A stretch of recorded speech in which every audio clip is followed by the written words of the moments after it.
Now, there have been a lot of wins in the Supreme Court over the last couple of weeks, but there is, of course, a loss as well. The Supreme Court overturned recently a landmark EPA air pollution rule. And this, of course, I go to the Hill. In a 5-4 ruling, the justices ruled that the EPA should have taken into account the costs to utilities and others in the power sector before deciding whether to set limits for the toxic air pollutants it regulated in 2011. As I said, President Obama has attempted to basically rein in pollutants by power plant companies. These pollutants, mercury and air toxics, from, of course, coal power plants. The case, Michigan v. EPA, centers on the EPA's limits to mercury, arsenic, and acid gases emitted by these coal-fired power plants. Opponents, including the National Federation of Independent Businesses, say it's among the costliest regulations ever issued. Now, the EPA estimated its rule, which took effect for some plants in April, will cost about $9.6 billion and produce between $37 and $90 billion in benefits and prevent up to 11,000 premature deaths and 130,000 asthma cases annually. Okay, so it costs about $10 billion, but it would gain about $37 and $90 billion in benefits, according to the EPA. Interesting. So, in a cost-benefit analysis, this would actually benefit us more than it would cost. Well, of course, if it has any cost or any sort of regulation, then the coal industry, which, by the way, is the dirtiest form of energy that we have, that's like 18th century, 19th century technology still being used in the 21st century with almost little to no regulation. That's a problem. That's very problematic. Now, the agency concluded that its regulatory impact analysis should have no bearing on the determination of whether regulations are appropriate, according to the Clean Air Act. In the majority rulings, Antonin Scalia concluded that the EPA unreasonably interpreted the Clean Air Act when it decided not to consider interstate compliant clause and whether regulating pollutants is appropriate and necessary. So basically, Scalia is arguing that if it costs money, then obviously we shouldn't have this regulation. If it actually harms the business whatsoever, then we can't even have regulations. Oh, you want clean air and clean water? Yeah, fuck off.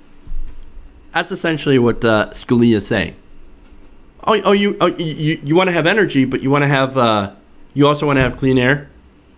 You want to actually be able to breathe? No. We want corporations to make more money. We don't give a fuck about your asthma.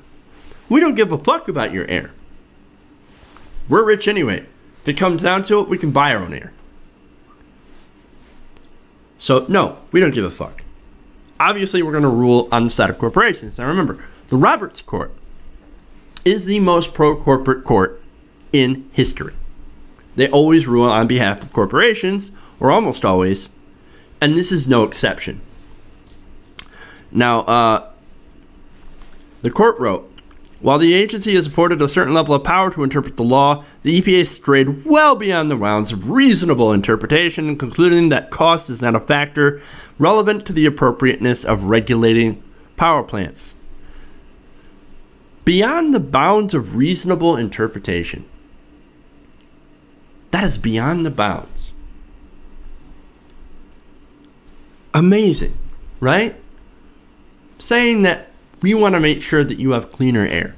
That is somehow beyond the bounds of reasonable interpretation.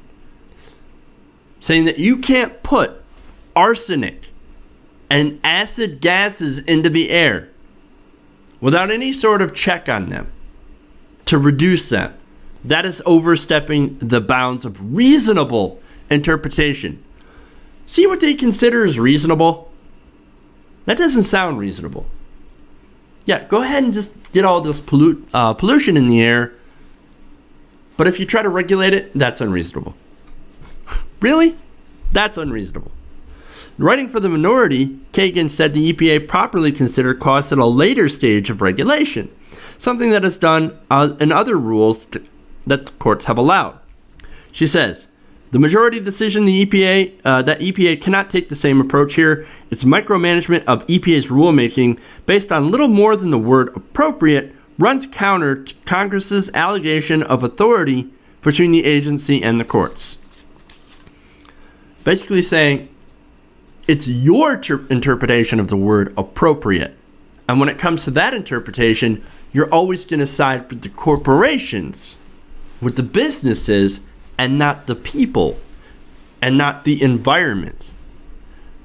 So they're taking that word appropriate and saying, well, it's not appropriate to me that corporations be regulated at all, that these coal companies, these power plants get regulated at all. That is inappropriate to me. Why? Because I love corporations. I love the power plant. I love coal. So if you try to regulate it at all, in my view, that's inappropriate.